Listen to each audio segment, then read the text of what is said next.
everybody? I'm here today to do an in-depth review and demonstration of this Keurig coffee machine. This is actually the Keurig K-Supreme coffee machine, and I'll be reviewing it in an in-depth manner and demonstrating myself making a nice cup of coffee in this video. Let's get right into the video. First and foremost, let's look at the overall look of it, and then I'll talk about the functionality of it. And I love coffee. I'm going to tell you that right at the beginning of this video. I love coffee. I've been consistently having 1 to 2 cups of coffee a day for probably, like, I don't know, 10 years at least, okay? And I like trying different machines. I have owned over 10 different coffee machines in the last 10 years. I still own most of them. They pretty much all still work. Some I've traded and stuff like that, but for the most part, I have almost all of my coffee machines that I've ever purchased, and I try different flavors of coffee consistently, okay? So I'm going to tell you exactly what I think about this machine. First and foremost, countertop real estate, okay? So countertop real estate, the space on your counter that your machine takes up is a huge deal. This is, in my opinion, a perfect medium for how much space it takes up on the counter, okay? It is smaller than the majority of sort of like standard percolated coffee machines, standard drip machines that you'll come across, but it's also bigger than an espresso machine, but it doesn't make espresso, it makes drip coffee. Sort of like, I don't know what I don't want to call it regular coffee, but that's what I grew up calling it. You know, it makes drip coffee, percolated coffee, I guess you would call it. I don't know if that's the right terminology, but that's what I'm going to call it for this video. So it takes up basically a good amount of space in terms of it being good, not like a lot, not a good amount of space like a lot, a good amount of space in terms of it being a nice minimal amount of space for being a single serve coffee maker that it offers drip style coffee, okay? I like the coloration, like simple design. You got the gray, the black, Keurig logo, drip tray right over here, water tank that holds a good amount of water, okay, a good amount of water, so you're not going to be refilling it constantly, okay? Also with a handle, it's easy to use. If you look behind the machine, it sits nice and flush, so you can get it nice and close to the wall. There's nothing protruding from the back like in some machines. Yeah, with regards to functionality, let's take a look at the top. So this is where I guess the brains of the machine lie. So you can see there's a power button right here to turn it on.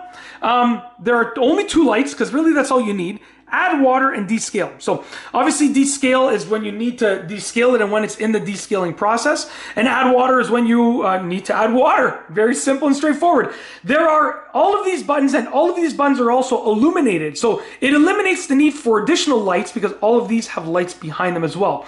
So when I open this, and let's say I was to put a new pod in here, I'm going to leave that one in just for now.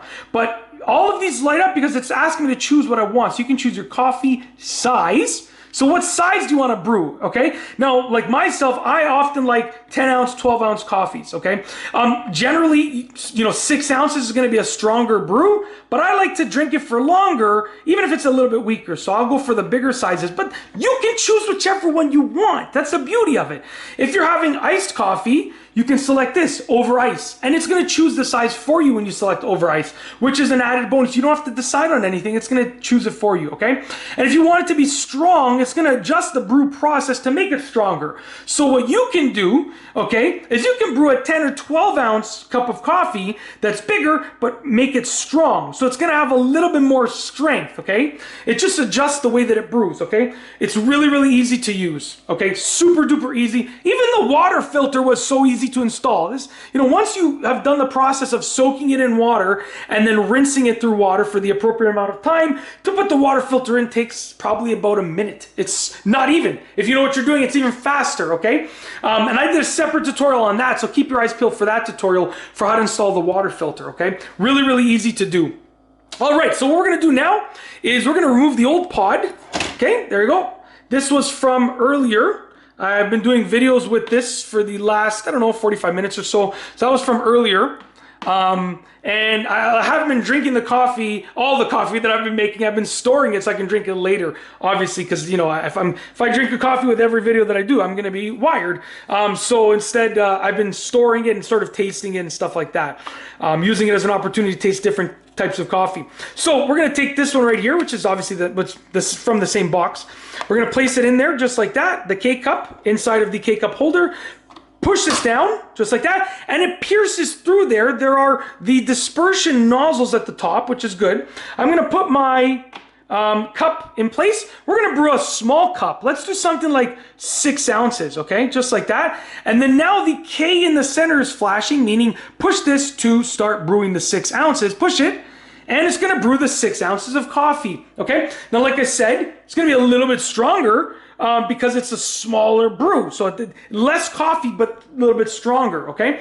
And it's really good because there's no cleaning, okay? There's no cleaning. There's no, like I generally, as a rule of thumb, I'll alternate between a single serve coffee machine and a regular drip coffee machine. And I like the regular drip coffee machine because I can really customize my coffee.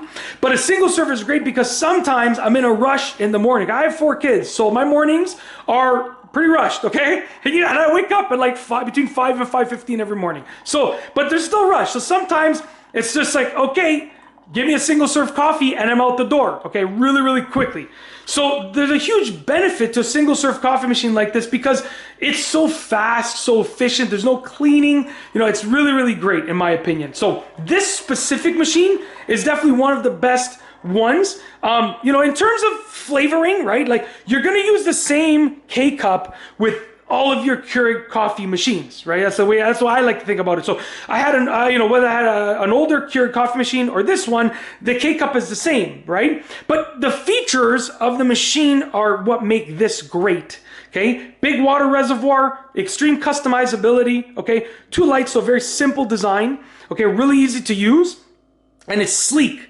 So if you have a counter that you have lots of depth, right? Lots of depth, but not much width, this is the way to go because it's not so wide at all, but you have the depth available, which most counters are going to be the same depth anyways. So they know where you want to save the space, which is the width, right? And they've created a coffee machine that basically does that perfectly. That's it. If you like this video, please be sure to give it a thumbs up. Let me know what you think down below as a comment. I can't wait to drink that. And of course, be sure to subscribe for more great videos just like this one. And that's all I have for you today. Thanks for watching.